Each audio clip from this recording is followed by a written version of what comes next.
So I'm just curious as to why Lindsey Graham, Mitch McConnell, they're the superstars of the right-wing conservative turd pile that sits in the Senate and the House of Representatives.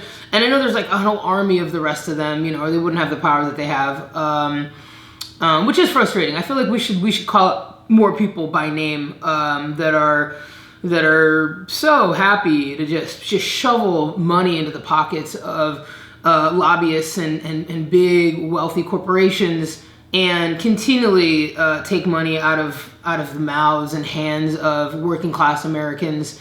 And Lindsey Graham said something the other day about the ramped up unemployment, that it would not be renewed over his dead body.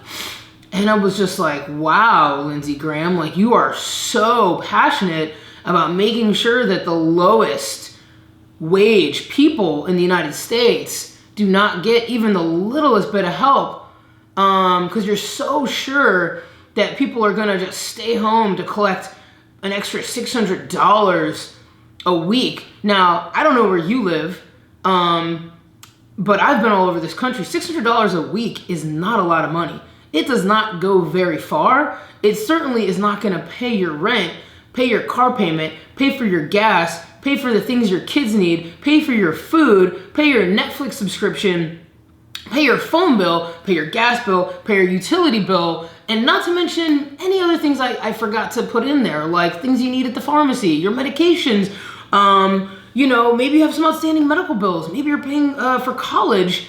So this tiny little shred of money that the government has allotted to people that qualify for unemployment, which, by the way, is not everybody, he is like, you will not get this by my cold, dead hands. Like, wow, Lindsey Graham, like, but yet a couple $1 million is going to slide into the pockets of some luxury hotel executives, some oil executives, some airline executives, some cruise ship executives. I'm sure there's some people in agriculture and retail that are going to get a couple chunks of a couple $1 million here, a couple $1 million there. And you know what I think? As these things usually are, we're going to see lots of money disappear and we're never going to see what happened to it. And there'll be some sort of spreadsheet that'll say that it went to this company or this industry. And you know what? Millions of people are going to be laid off and they're never going to be rehired. And they'll lose their health care. They're gonna get evicted from their apartments. But yet, extending unemployment until people are allowed to go back to work, until our economy recovers, that's over your dead body? Wow. I wish we could see that kind of passion for not putting money into the pockets of wealthy CEOs, or saying like, Jeff Bezos is going to pay his workers a living wage and provide them with decent healthcare and decent protection, and Amazon can just slow down delivery if they have to make people safe over my dead body. Or, how about, people that process meat at meat plants are going to get the safety requirements that they need, and they're going to get the proper training and the proper staff, and there's going to be the proper oversight around hygiene and meat inspections so that people don't get food poisoning while they're also dealing with COVID-19, and people that work in these places don't get sick and then make their communities sick over my dead body, Lindsey Graham. Because you actually believe in democracy and truth, and you actually care about all of the people in this country that make this country possible and make it possible for there to be millionaires and billionaires. Because you know what? There is no wealth in this country without the people that go to work in this country. There's no wealth being made, being managed. There's no economy without the people that are working at the very bottom of the economy. Why can't people that make $15 an hour be given some sort of security while this is happening if they're not able to go to work? $15 an hour, $20 an hour. I'm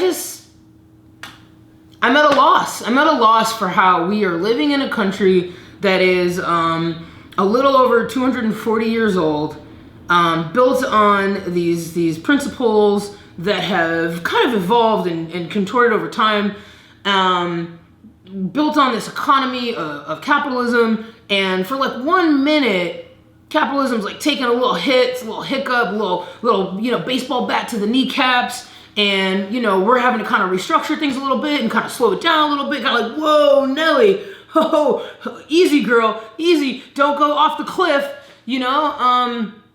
and like the littlest thing that the government could do would just make sure that people have basic income needs covered and met. And it's like, okay, fine, Lindsey Graham, fine. You don't want to renew unemployment stimulus for people at the very bottom because you think $600 is like a generous amount of money to give people to live on for a month. Okay, fine. Then how about we don't have to pay rent until we can go back to being fully employed and making the wages we were making before the pandemic started. Because I'm just going to say this again. I am unemployed right now. I am unemployed. I used to make a reasonably good amount of money to cover my needs and my expenses for my lifestyle. I'm making nothing right now. And that's fine because I want to get on the other side of this virus. Okay, so Lindsey Graham, you think that this money is such a big, cushy amount of money that why would I ever go back to work when I get $600 a week, man? It's like I won the fucking lottery, dude. No, it's not. I highly doubt there's a single American out there that could pay their monthly expenses and not get deeper into debt on the amount of money they're able to receive from unemployment, if they're even able to receive money from unemployment. So here's what you could do, Lindsey Graham. If you don't want to renew the stimulus package over your dead body, then rent forgiveness, mortgage forgiveness, student loans, car loans, utility payments, all of the monthly bills that we are all required to pay, that we've all gotten ourselves into based on a system that tells us this is the way we're supposed to live our lives. We're supposed to live our lives by getting jobs and careers and getting into a certain amount of debt because that is what it means to keep the economy moving forward. I'm supposed to buy a house. I'm supposed to buy a car. I am supposed to pay my utilities. I am supposed to maybe do further education. I'm supposed to pay for medical expenses that my insurance doesn't cover if I'm even lucky enough to even have insurance. And a lot of people that lost their jobs do not have insurance anymore thanks to our shoddy health insurance system. So how about we cancel or suspend or relieve all of the monthly expenses that everybody else has, and then provide a basic stipend for just like food and necessities, if you really want to leave us all out here like that. Otherwise, you're trying to create an entire underclass of people in extreme poverty when this is over, which is basically where we're headed if the government doesn't actually do something other than give billionaires more fucking money. More of our, what's it called? Taxpayer money, right? My taxes. I pay taxes. I've been paying taxes my entire life. They take at least 45% of my income. I have never not paid my taxes. I don't want my tax money going to oil executives so they can buy their fourth house or their third yacht, or they can go on safari to shoot elephants in Tanzania. I don't want that. I would rather my money goes to a family in Pennsylvania to help them pay their mortgage, pay off their car, let them get through this, get on the other side of it. They can stay home and not get anybody sick. I don't want to go bowling. I don't want to go to the fucking movie theater. I don't want to go to a concert. I don't want to die, and I don't want you to die. Even if I don't agree with your politics, I don't want you to die. And not like this, because this is also not a good way to die. Nobody wants to die, but I think we all would hope that if we were going to die, we would die quietly, peacefully, surrounded by our loved ones, or maybe just somebody nearby that we love waving us goodbye as we slip into the ether and we see the pathway to heaven illuminated, and a unicorn comes and we get on the unicorn's back and we ride off into like this pastel sunset. Or if you're a guns and ammo type, you're laying on your deathbed and all of a sudden you're like in a field and you're wearing your camo and you've got your AR-15 and you got your rifle and you got your scope, and all of a sudden there's all these big animals everywhere and they're just like moving really slow, and you can just like close one eye and take aim and just start shooting everything and you're in heaven, But the way that most people that are dying of COVID-19 are dying, they're dying alone. in hospitals, surrounded only by the medical professionals that are completely overwhelmed and are also going to be suffering from PTSD when this is over, because most of them have never seen this level of death in their lives, even people that served in combat.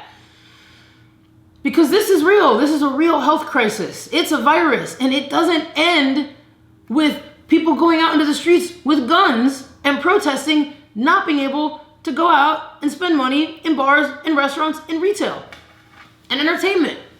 It's not how it ends. So, just something to think about. A little something to think about. All right. Cool. Happy quarantine, everybody. Check you later.